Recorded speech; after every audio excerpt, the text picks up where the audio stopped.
slide saya. Yang berikutnya apa ini? Yang kuliah 16 pertanyaannya apa? Oh, ini yang kemarin ya. Oke. Yang 18-nya nggak ada? Kuliah 18. Apa pertanyaannya?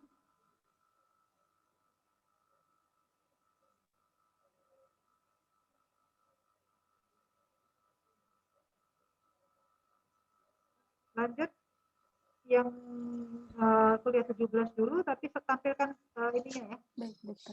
Slide kuliah saya.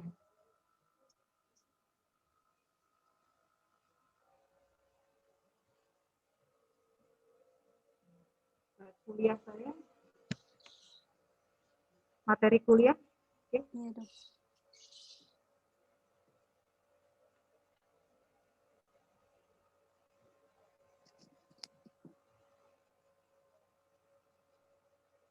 Dwi Wahyu bisa jawab nggak?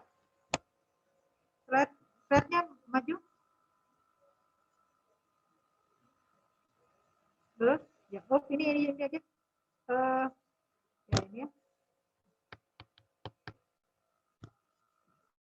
Dwi bisa jawab?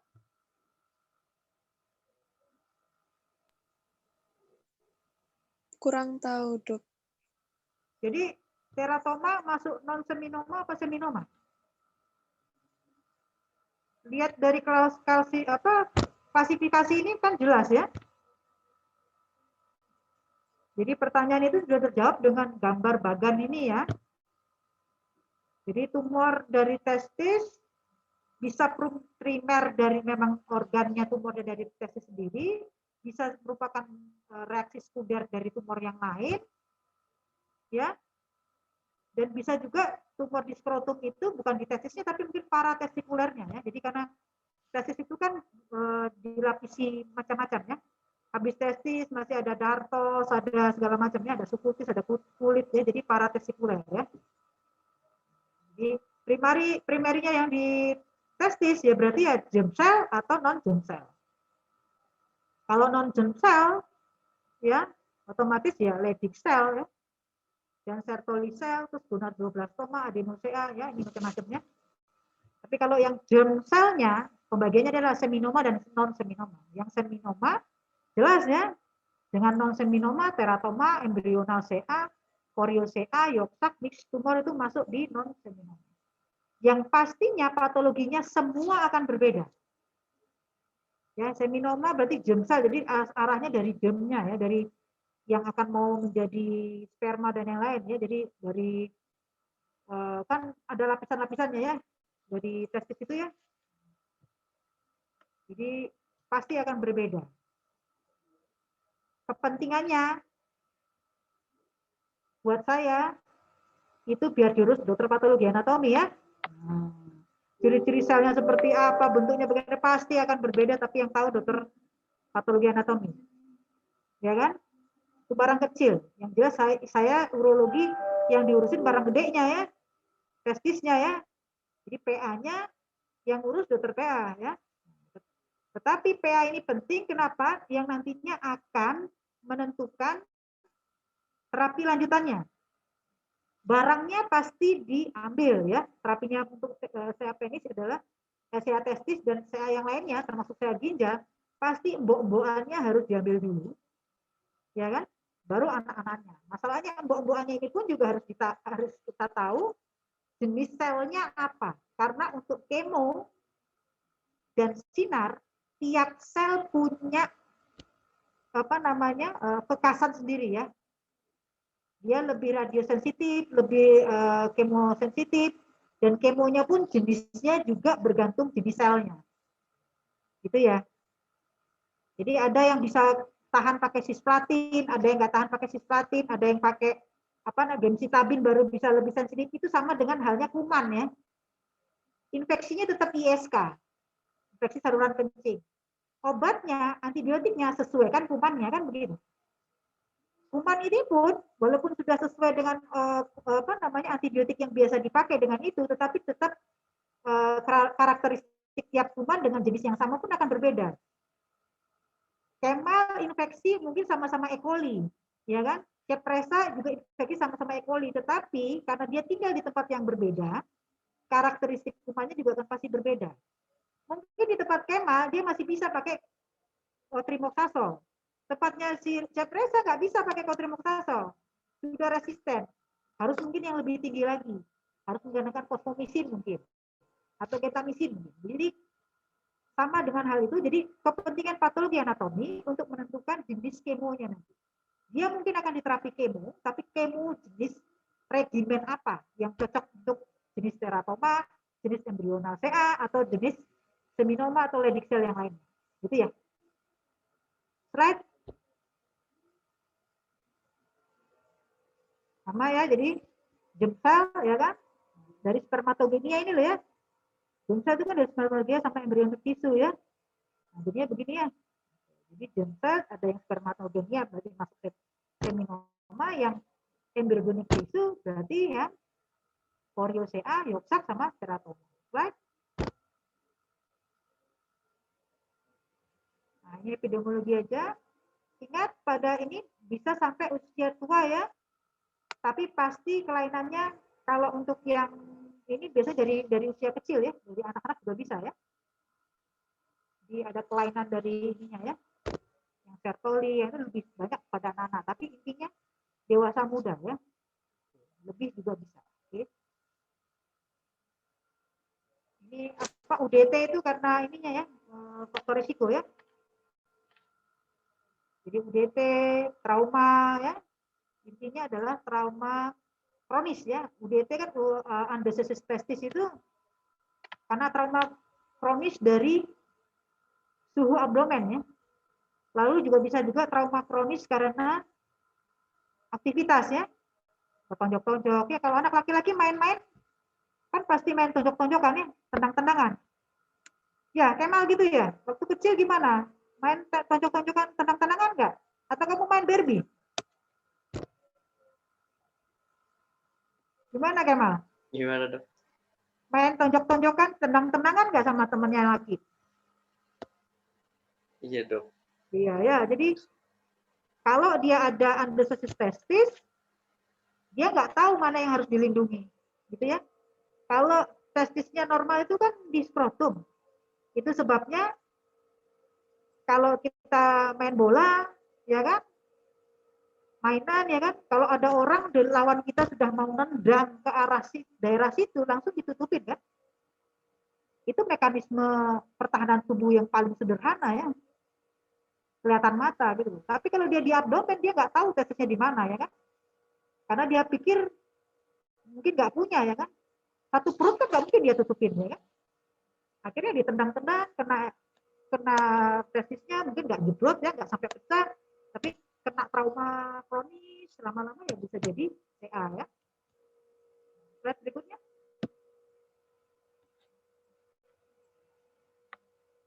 Ini ya gejalanya. Oke. Jadi jangan lupa selalu selain gejala di organ intinya, selalu juga pastikan organ yang metastatiknya ya. Jadi pasien saya prostat, pasien saya buli, pasien saya testis, saya ginjal juga harus dilihat yang lain-lainnya ya. Jadi diagnostiknya harus juga menyangkut organ-organ yang bisa menjadi organ yang mendapatkan metastasisnya. Jadi kayak testis ini kan bisa primer, bisa sekunder ya.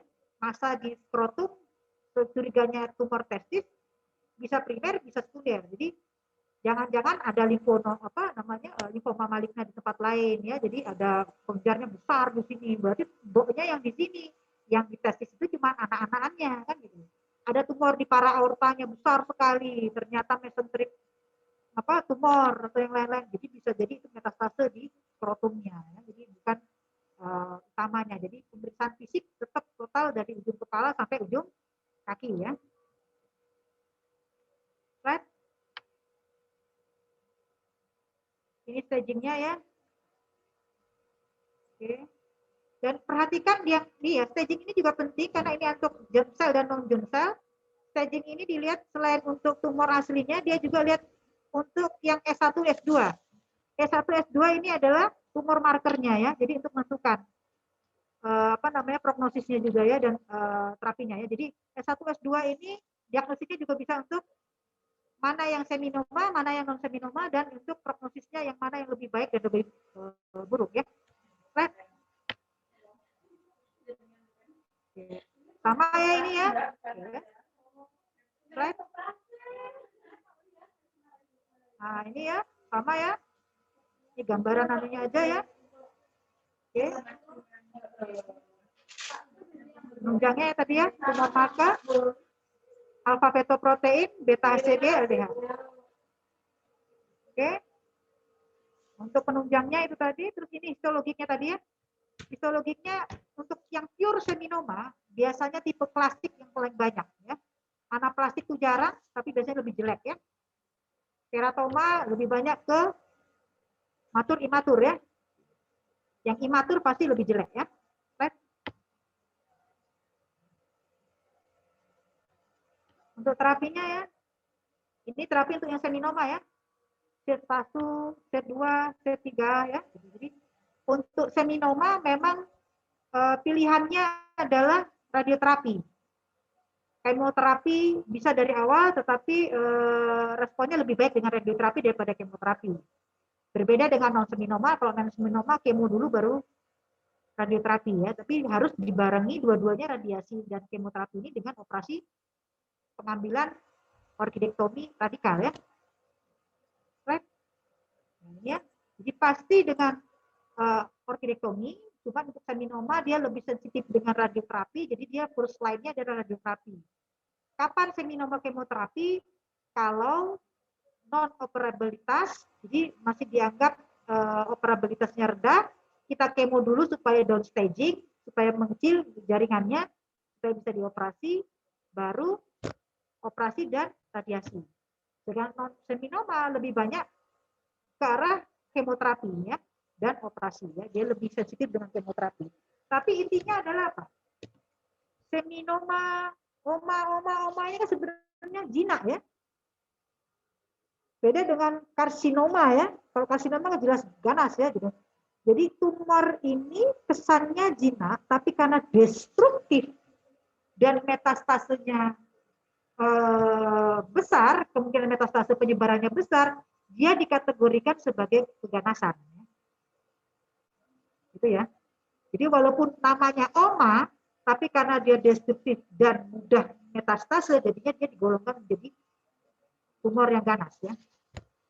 Namun dari semua tumor urologi, 5-year survival-nya yang paling tinggi hanya tumor testis ini. Ya, tumor yang lain 5-year survival-nya jelek. Ya, bahkan untuk tumor ginjal aja cuma 6 bulan ya. Nggak lama ya untuk jenis-jenis patologi anatomi tertentu dia cuma 6 bulan. Untuk tumor buli juga begitu, tumor buli mungkin masih bisa agak lama 2 tahun, setahun gitu ya. Tetapi untuk tumor buli yang squamous cell karsinoma atau signet cell karsinoma yang mana turunan dari adenokarsinoma, dia bisa cuma 6 bulan saja survival rate-nya. Jadi yang paling tinggi di urologi survival rate-nya hanya tumor testis ya, tumor yang lain jelek ya.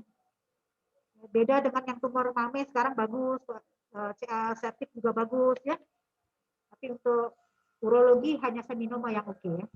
Tapi oke pun harus intinya embok-emboknya harus diambil dulu. Tapi intinya kalau sudah metastase pasti akan prognosisnya akan lebih jelek. Tetapi paling tidak masih lebih bagus daripada CA ginjal atau CA buli ya.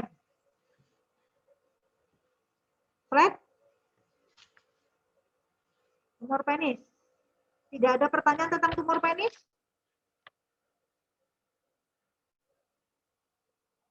Tumor penis ini yang paling kelihatan jelas ya.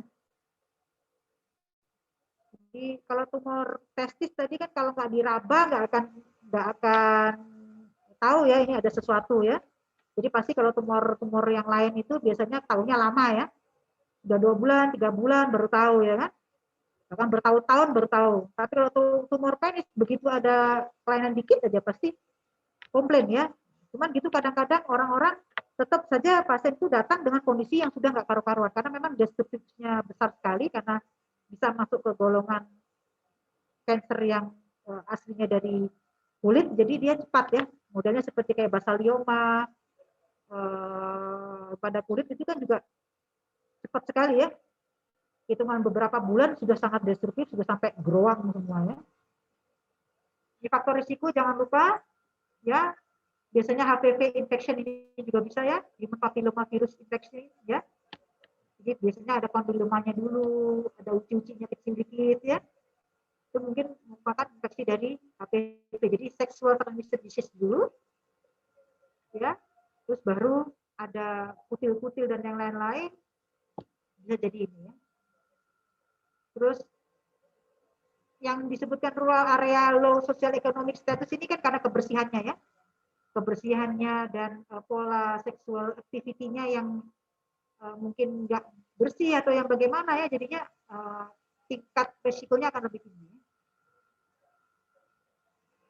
Kalau unmarried ini kan kalau di Indonesia enggak ya, di luar negeri mungkin ya, karena unmarried tanpa menikah kegiatan seksualnya aktif banyak itu kan hanya di luar negeri ya. Di Indonesia itu kan mulai sekarang ya, sekarang mulai banyak yang unmarried ya, jadi banyak sexual activity di sebelum menikah juga sudah mulai banyak, tetapi kalau di teori ini lebih banyak luar negeri ya.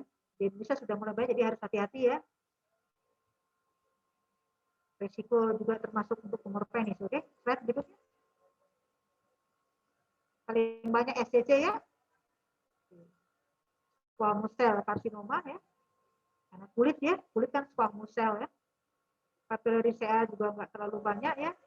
Adenomatous juga banyak sekali ya. Papillary CA itu kan karena dari urethelialnya ya. Jadi langsung ke ini tapi jarang sekali, jadi rata-rata pasti dari kulitnya. Jadi SCC-nya yang paling banyak. Ini premalignant lesi itu jadi lesi-lesi gambaran apapun yang ada di penis yang curiga bakal berkembang menjadi CA penis. Leukoplakia berarti ada plak warna keputihan di situ yang keras, yang anestetik ya. Bisa jadi ini suatu premalignant lesi ya. Jadi bukan panu ya. Beda lagi ya. Sama panu ya. Terus balanitis serotikan obliteran ini kan kalau untuk yang lichen sklerosis ya, atau mungkin infeksi balanitis yang lama sekali berulang sampai bentuknya kaku, hitam putih semua, jadi model kayak albino gitu tapi dia sikatrik ya, putih semua, bisa menyebabkan premalignant lesi ini menjadi keganasan. Itu sebabnya biasanya karena non circumcised ya, tidak disirkumsisi, infeksi di situ, stigma di situ, jadi balanitis terus akhirnya jadinya premalignant lesi. Oke. Oke. Slide berikutnya. Oke. Ini ya. X-ray, biopsi. Biopsinya kalau yang lain-lain selalu ingat tumor yang lain bisa dibiopsi. Tumor buli bisa biopsi. Ureter kemarin biopsi boleh ya, tapi dari endoskopik ya biopsinya ya. Biopsi boleh. Tumor ginjal tidak boleh biopsi. Ya. Tumor ginjal tidak boleh biopsi. Tumor testis juga tidak boleh dibiopsi. Ya, yang boleh biopsi cuma ureter, buli, penis. Ureter buli pun biopsinya hanya boleh endoskopik, tidak boleh perkutan. Yang boleh perkutan hanya penis. Oke, ingat ya, testis dan ginjal tidak boleh biopsi. Mau biopsi, mau FNAB, pokoknya intinya biopsi dari kulit nggak boleh. Ya. Untuk ureter dan buli-buli boleh biopsi, tapi tidak boleh perkutan, hanya boleh endoskopik ya. Prostat juga begitu ya. Hanya endoskopik. Prostat malah boleh biopsinya dari perektal ya. Bukan per kulit tapi perektal ya. Sedangkan CA penis ini hanya boleh per kulit ya, yang hanya boleh dari kulit hanya CA penis. Jadi Kalau saya penis, biopsinya adalah eksisional biopsi. Sebanyak mungkin kita bisa biopsi. Kalau perlu, langsung penektomi ya. Jadi kita free scope biasanya. Kita ambil biopsi sambil kita tunggu hasilnya, masih di atas meja operasi, begitu hasilnya positif CA, lalu kita buang radikal mungkin, batas margin 2 cm ya. Oke, ini TNM-nya. Cari lagi di internet yang lebih jelas ya, karena gambar saya nggak terlalu jelas ya. Jadi ini kalau yang ini alurnya ya, jadi dari Glans ke fascia bak kemana, terus bisa metastasis ke tempat lain. Jadi jauh ya, kalau penis bisa jauh, tapi limfatiknya pasti limfatik inguinal, karena lokal KGB-nya dia di inguinal ya. Kalau testis lokal limfonodinya di paraorta ya, karena dia memang perjalanan embriologinya di paraorta ya. Tapi kalau penis dia di inguinal ya. Kalau testis, tumor testis ada KGB di inguinal, berarti dia sudah metastase jauh ya. Kalau yang penis dia ke inguinal ya, memang metastasenya bukan metastase tapi memang dia normalnya di situ, ada di situ.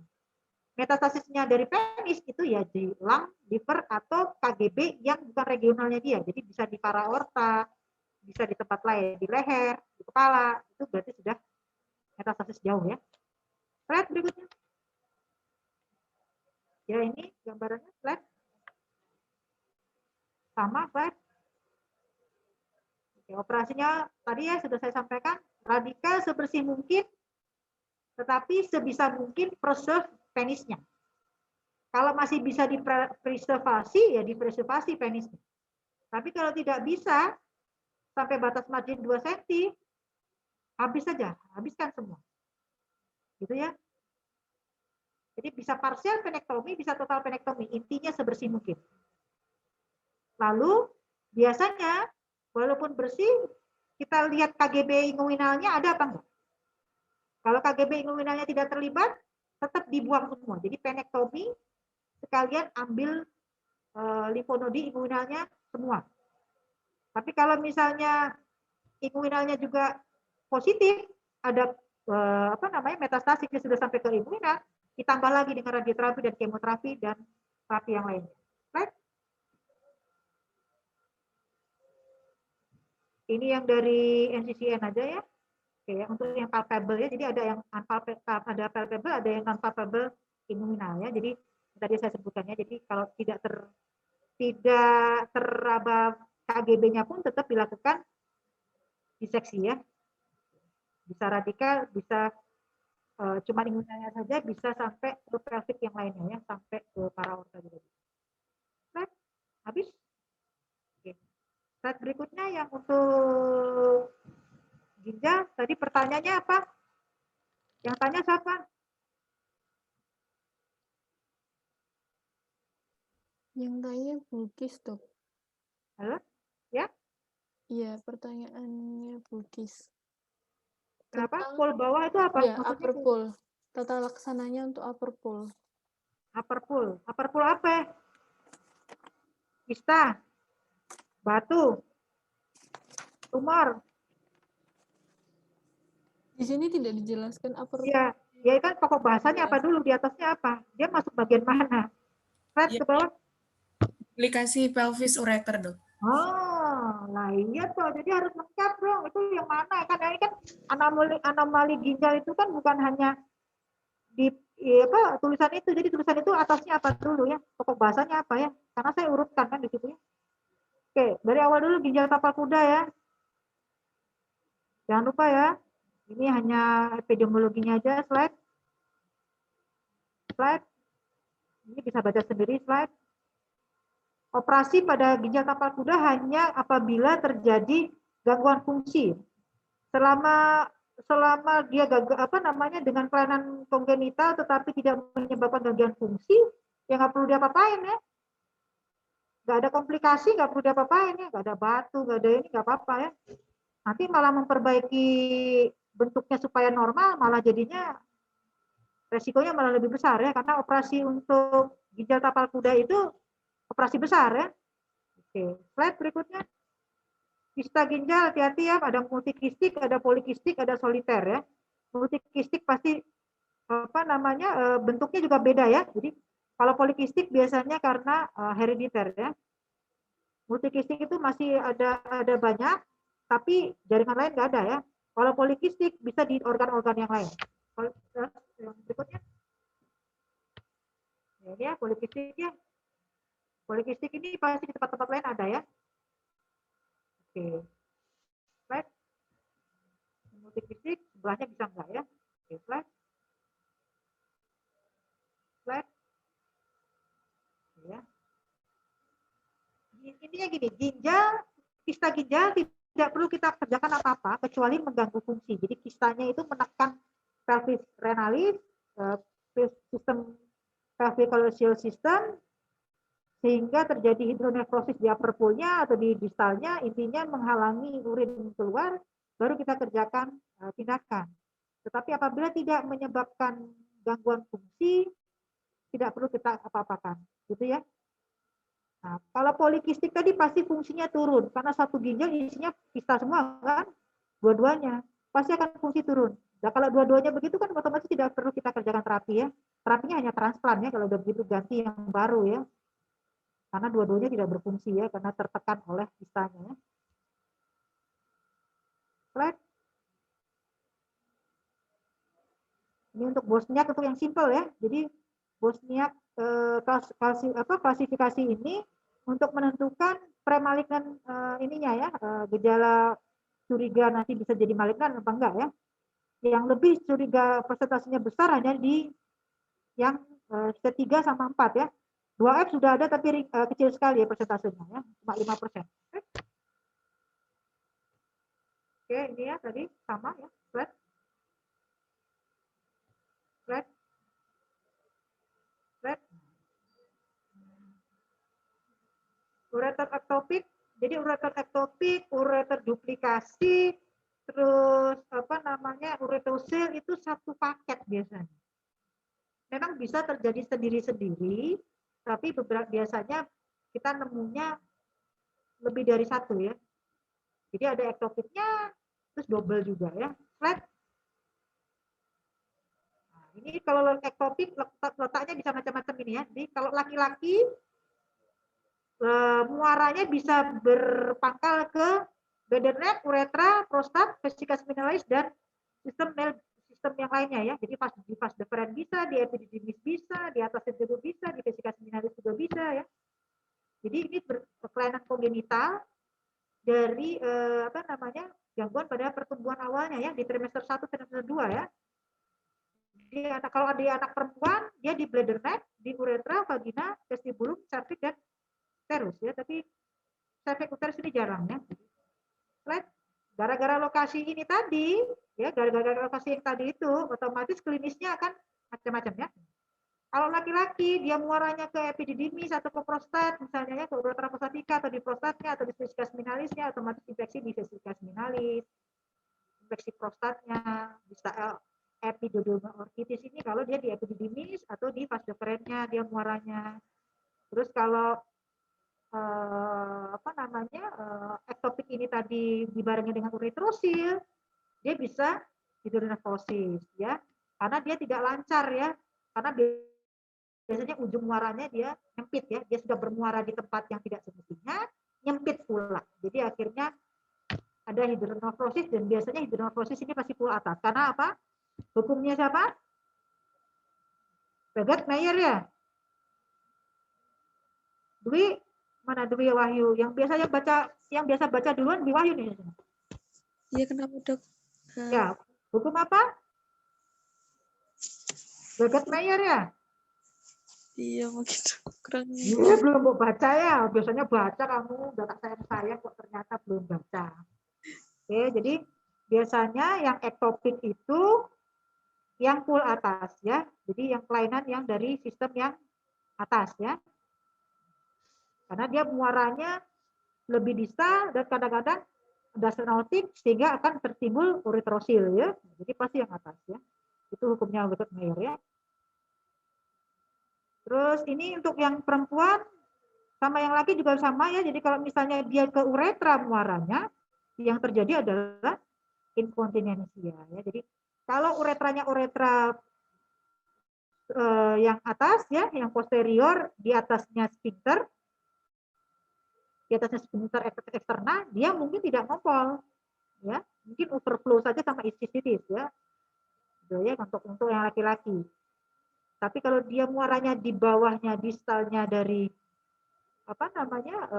proksimalnya dari uretra sphincter uretra eksterna, otomatis dia akan inkontinensia. Jadi kalau perempuan pasti inkontinensia karena apa? Karena sphincternya ini cuma satu. Sphincternya uretranya perempuan itu cuma satu di dekat bladder neck. Ya. Sedangkan kalau laki-laki ada dua di bladder neck dan di eksternanya di bawahnya prostatika ya.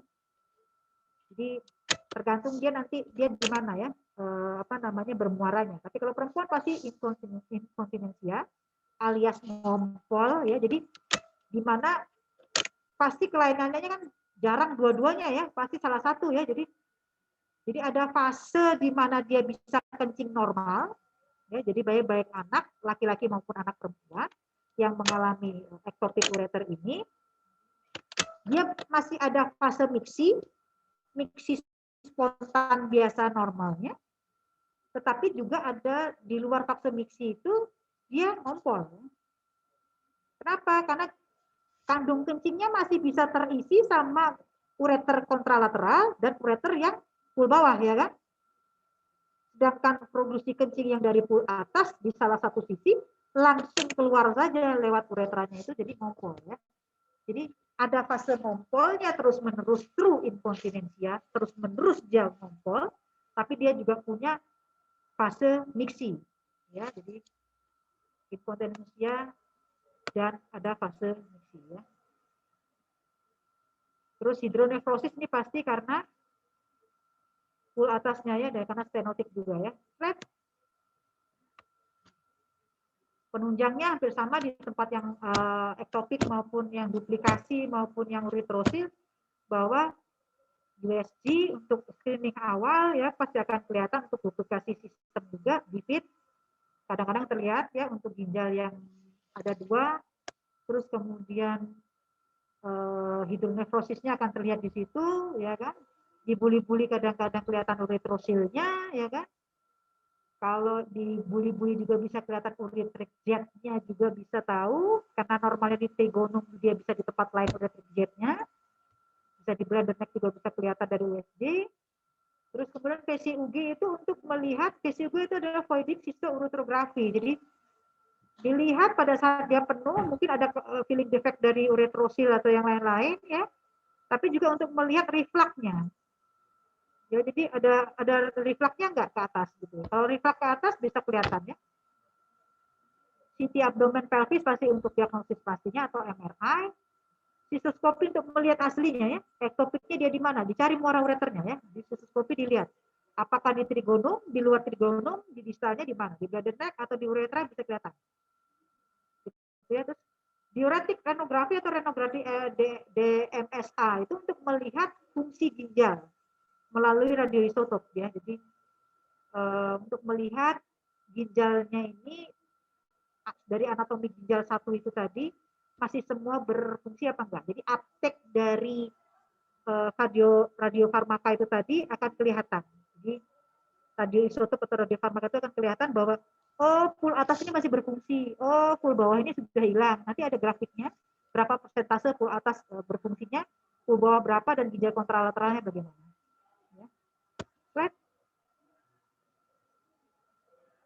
Terapinya sama ya, induplex. Nah, ini ya tadi kalau misalnya ureter yang ektopik tadi dirasa tidak berfungsi, upper pool-nya, ya berarti ambil aja upper pool-nya ya kan gitu loh. Tapi kalau masih berfungsi, otomatis fungsinya masih baik, ya eksisi dari ureter yang di distalnya, yang keluar di uretra dan yang lain, diikat aja ya, dipotong, diikat. Lalu yang atasnya di neoimplantasi ya, jadi disambungkan lagi ke tempat yang baru yang semestinya adalah di dalam kandung kencingnya, yang tadinya di uretra, yang tadinya di epididymis, yang tadinya di vagina atau di uterus, dipindahkan kembali ke kandung kencing. untuk yang masih berfungsi. Kalau tidak berfungsi, sebaiknya ya nefroureterektomi ya. Jadi diambil semua ya. Itu aja.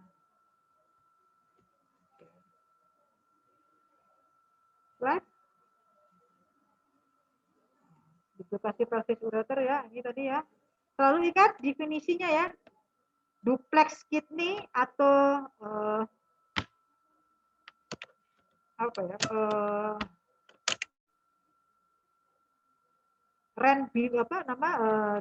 Dua kidney. Jadi maksud dua kidney itu adalah kidney-nya satu, tapi sebenarnya dua, tapi jadi fusi, tapi separuh ya.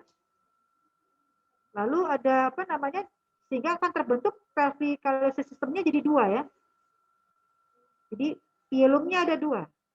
Pielumnya bisa dua, jadi sebenarnya dia supernumeri, tapi itu dia bergabung ya, sehingga menimbulkan dua pelvis renalis ya. Pelvis renalisnya ada dua, ureternya boleh satu ya, gitu ya. Jadi boleh satu, boleh dua. Tapi kalau dia boleh satu, jadi cuma pelvis renalisnya saja. Tapi kadang-kadang dia sampai ke ureternya juga ya. Lihat di gambar. Lihat lagi satunya lagi mungkinnya lebih enak ya. Atau yang atas aja. Kembali. Nah ini jadi kan ini ya. Jadi sebenarnya dia supernumeri tadinya. Terus habis itu dia fusi tapi separuh ya. Fus kidney ini ya sama kayak gini ya fus kidney. Tapi dia pilumnya dua, tapi ureternya satu. Jadi sama kayak di atasnya bifid kidney. Tapi ini bifid ureter. Bisa juga cuma ureternya cuma satu, tapi pilumnya dua ya. Slide berikutnya. Ya, gambar-gambarnya dilihat ya. Jadi ini kelainan dari pertumbuhan ya, dari awal dari mesonefros ya, slide. Nah, ini ya tadi ya. Jadi bisa ureternya dua, bisa ureter duanya itu bisa komplit, bisa incomplete. Hanya pelvis renalisnya saja yang dua juga bisa. Ya toh? Komplit ini juga bisa, incomplete ini bisa Y, bisa V ya. Bisa Y, bisa V. Kalau Y bisa yoyo fenomen ya, kalau V enggak ya. Terus habis itu kalau komplit bisa normal semua di buli, bisa salah satunya ektopik ya. Oke, ektopik ureternya di muaranya bisa di tempat lain dan ektopik biasanya bareng dengan uretrosil. Right? Ya, ini komplit. Oke. Yang dibilang dropping lili sebelumnya ya, dropping lili ini ya. Jadi yang karena hidronefrosis atasnya, yang bawahnya jadinya ketekan ke bawah gini ya, jadinya dropping lili gitu ya. Slide. Sama yang tadi sudah saya sampaikan tadi ya. Slide. Terapinya ya sama. Untuk yang bifid pelvis renalisnya dua, kalau dianggap ada salah satu yang bermasalah karena bisa yoyo, dia dijadikan satu aja. Jadikan satu itu berarti namanya pieloplasti ya. Untuk yang PCS-nya dua ya. Tapi kalau ureter berarti neoimplantasi ya. Jadi bisa dijadikan satu jadi ini atau mungkin dijadikan satu ke pielumnya biasanya ya. Ureternya dimasukkan ke pielumnya atau biasanya dari atas itu sudah dijadikan satu ke pieloplastiknya ya. Jadi intinya bila terjadi kelainan saja atau yoyo hidronefrosis dan injeksi baru dikerjakan tindakannya. Right? Ini yang retrosilnya ya. Oke, right?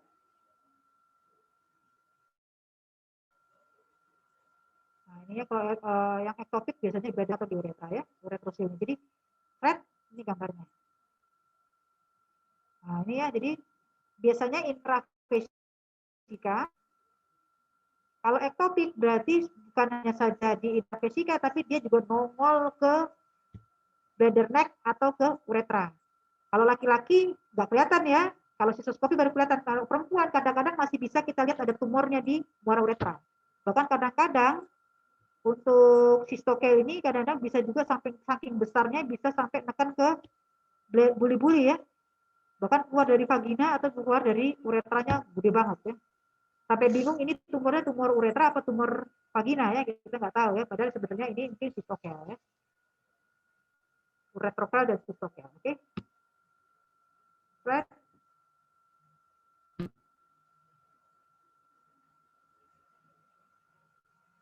Slide. Ini sama ya, samanya di USG, BCG, IVIRU, renal scan, renal atau renografi ya, radioisotop ya. Oke. Operasinya ya, jadi bisa di puncture biasa lewat endoskopi, habis itu boleh stop di situ saja atau dilanjutkan dengan rekonstruksi neoimplantasi ya. Terus kalau di open berarti kan kalau tidak berfungsi berarti partial nephrectomy ya. Baik. Nah, ini ya. Jadi kalau misalnya fungsinya bagus cukup fungsi aja. Dan kalau membaik ya, kalau non fungsi ya lebih baik dikerjakan removal, jadi partial nephrectomy, ambil ureternya sekalian semua ya, sampai silnya ya. Paham ya? Jadi intinya pool atas kita kerjakan tindakan kalau pool atasnya tidak berfungsi. Ya, jadi kalau tidak berfungsi, jelek fungsinya, sampai infeksi berat di sana, ya sebaiknya kita langsung kerjakan nephrectomy parsial, pool atasnya saja yang diambil, sampai ureter sistemnya. Ya. Jadi tergantung ureter sistemnya, kalau dia komplit, ya diambil sak ureternya. Kalau incomplete, ya ambil pool atasnya saja, ya toh. Percabangannya itu ditutup, ya kan? Tapi kalau masih berfungsi, berarti di neoimplantasi. Ureternya yang tadinya Y, jadikan enggak Y, jadikan 1 ya. Pelvis renalisnya jadikan 1. Tapi kalau dia P, ya dibuang, apa namanya, di neoimplantasi. Kalau misalnya dia komplit, ya kan, ya diperbaiki stenosisnya ya. Kalau ada stenosisnya, pool atasnya jelek tapi masih berfungsi ya, diperbaiki stenosisnya aja diimplantasi. Tapi kalau jelek sekali, berarti diambil semuanya. Kalau dia ektopik, berarti yang ektopiknya tadi dipotong, diimplantasi ke buli. Itu aja. Intinya dikembalikan ke tempat aslinya ya, jadi di trigonum gitu ya. Tempat aslinya dia muaranya harusnya di trigonum ya. Trigonum buli ya. Paham ya? Sudah ya? Jam berapa ini? Ada pertanyaan lagi?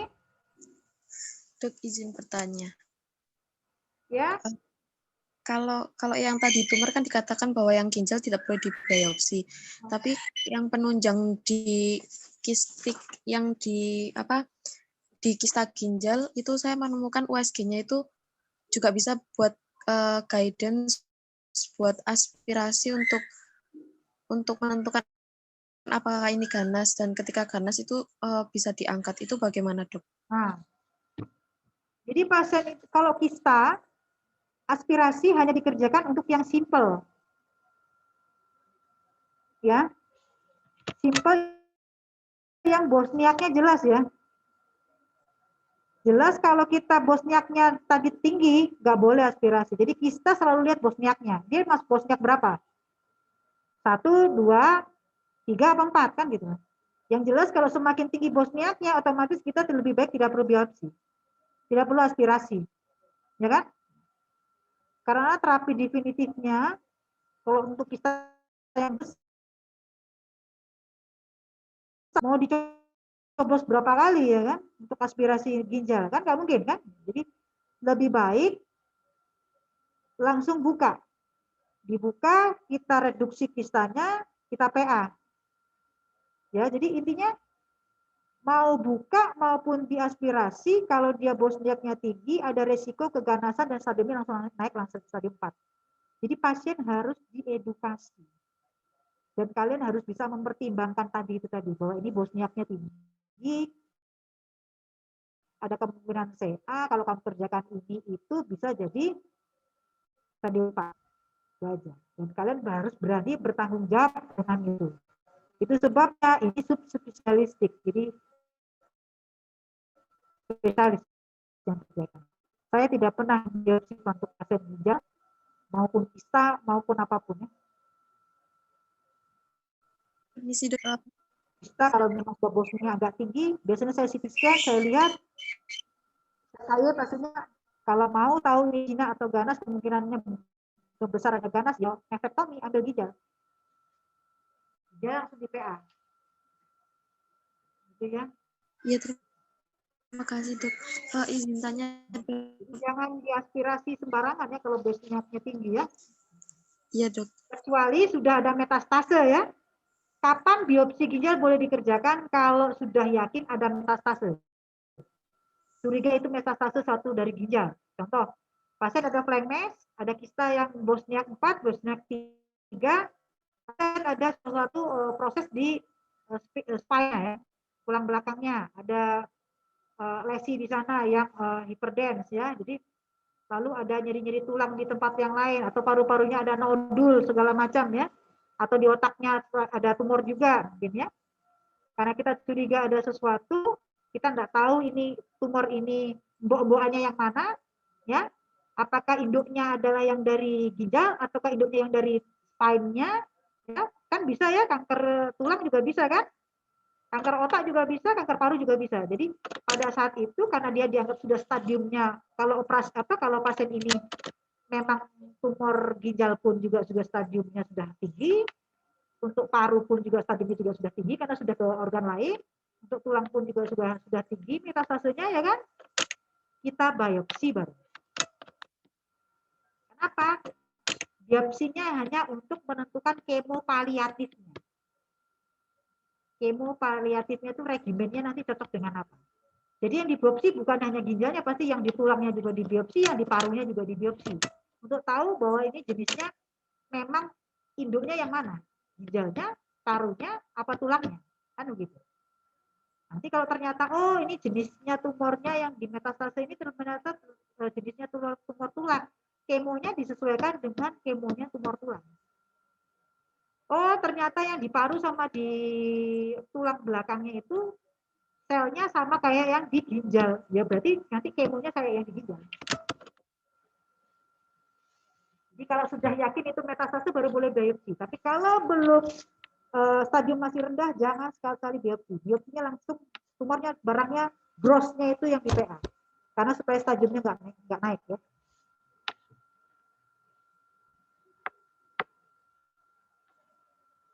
Pertanyaan lain? Dok, izin bertanya lagi. Kemarin kan yang ada yang V-shape, ada yang Y-shape. Izin ada yang V-shape, ada yang Y-shape. Di mana yang Y-shape itu bisa menyebabkan fenomena yang yoyo tadi. Itu boleh dijelaskan lebih lanjut, Dok, bagaimananya? Soalnya kemarin nyoba nyari fenomena yoyo yang keluar bukan itu, Dok. Ya. Iya, apa? Mainan keluarnya. Iya, Dok. Jadi yoyo fenomen itu kamu kayak tahu yoyo kan? Yoyo kan fungsinya biasa permainannya gimana sih? Begitu ditarik, balik lagi ya, tarik, balik lagi kan gitu. Jadi gini, Y ini pakai logika aja. Y ya, full atas sama full bawah. Yang Y pertama kan pasti yang atas, yang ini kan yang bawah ya. Kencing itu kan gravitasi. Kencing itu kan gravitasi tuh, ginjal kan posisinya di atas ya. Turunnya kan ke kandung kencing ya. Jadi pasti yang paling dekat dengan cabang ini kan kayak kamu jalan di pertigaan ya. Lampu merahnya mati semua. Ya kan? Kudunya kalau kamu jalan naik sepeda motor naik mobil itu kan, lampu mati lampu merah kan harus nyala kan supaya nggak tabrakan kan gitu. Kalau lampu merahnya nggak nyala semua, otomatis apa terjadi tabrakan. Yoyo ini adalah proses tabrakan itu tadi. Jadi kencing yang dari full atas ketemu sama kencing yang full bawah.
Saya jelek soalnya di dalam gedung besar.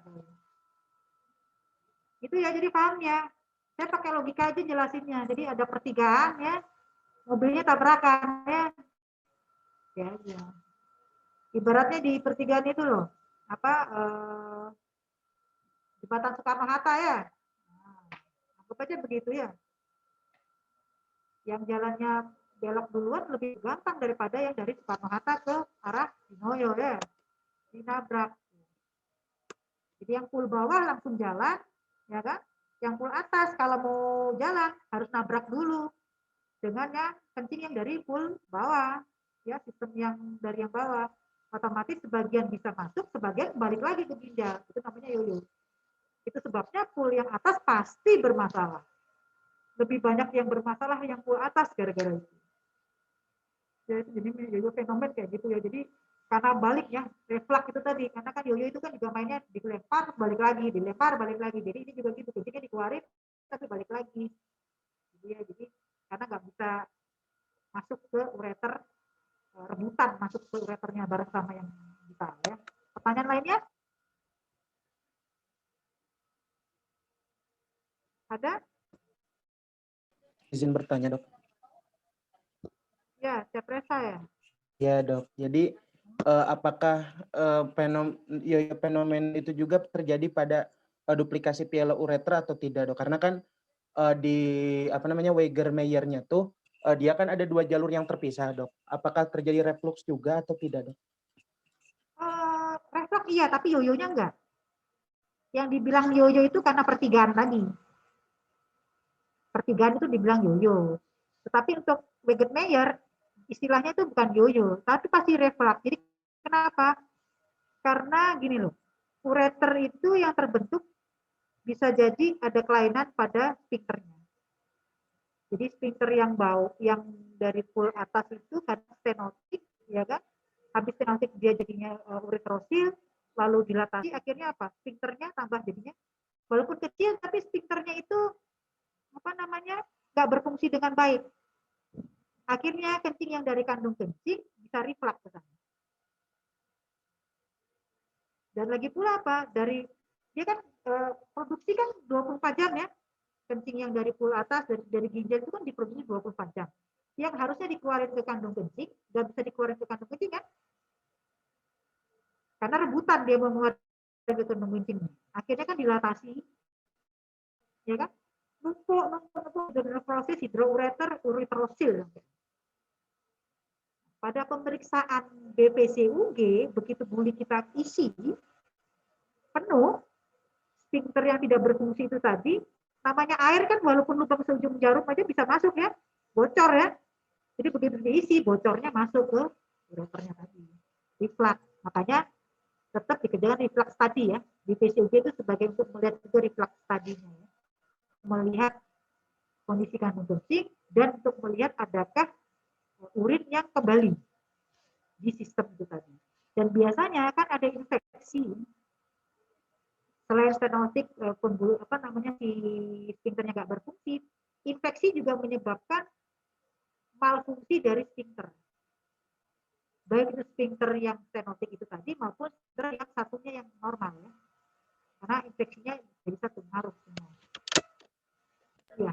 Iya, baik, Dok. Terima kasih, Dok. Sama-sama. Ada lagi? Jadi yoyo itu hanya untuk yang Y ya. Y yoyo ya. Tapi kalau yang lainnya namanya reflux biasa ya.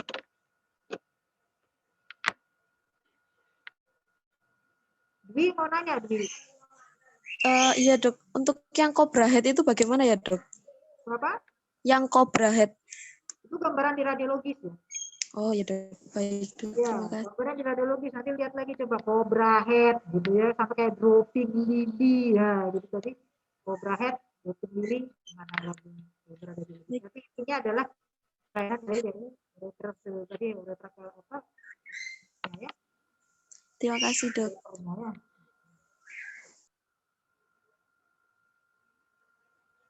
Jadi gambaran PA, gambaran radiologis lihat di situ ya.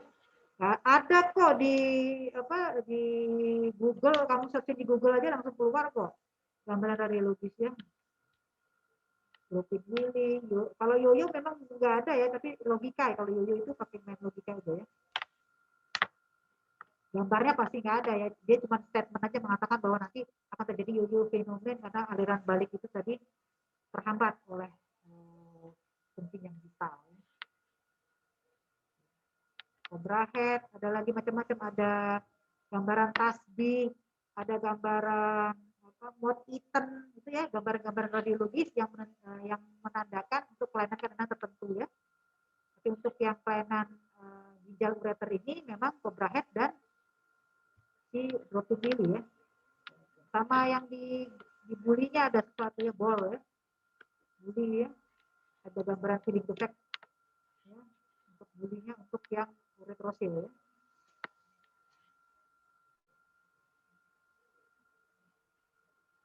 Ada lagi pertanyaan teman-teman yang lain? Nggak ada ya? Udah jelas ya? Kalau belum jelas nanti lagi ya, masih mikir pertanyaannya. Nanti WA saya kalau memang ada yang belum jelas. Untuk yang sebelum-sebelumnya ada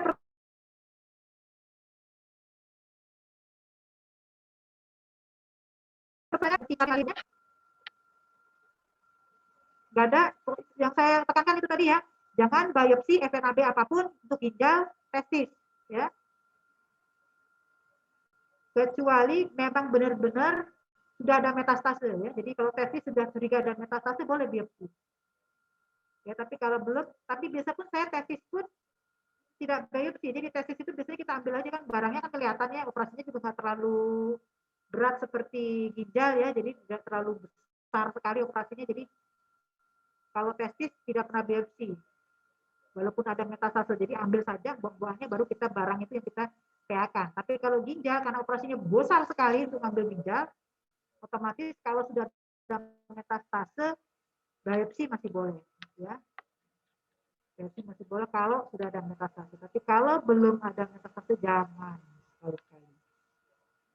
Ya, sebisa mungkin dikerjakan operable. Jadi if not operable, dan ada metastatic process, suspicious this is the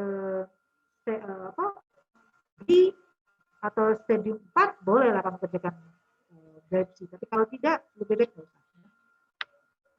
Itu aja. Cukup sekian dari saya. Terima kasih banyak atas perhatiannya, dan saya mohon maaf untuk kekurangan saya. Saya lanjut dulu pelayanannya karena ini pas jam kerja. Hari poli saya, jadi saya melakukan pelayanan. Mohon maaf ya, mungkin tidak maksimal sinyalnya, tidak maksimal suaranya, gambarnya juga, mohon maaf ya. Terima kasih. Assalamualaikum warahmatullahi wabarakatuh. Assalamualaikum warahmatullahi wabarakatuh. Terima kasih dokter.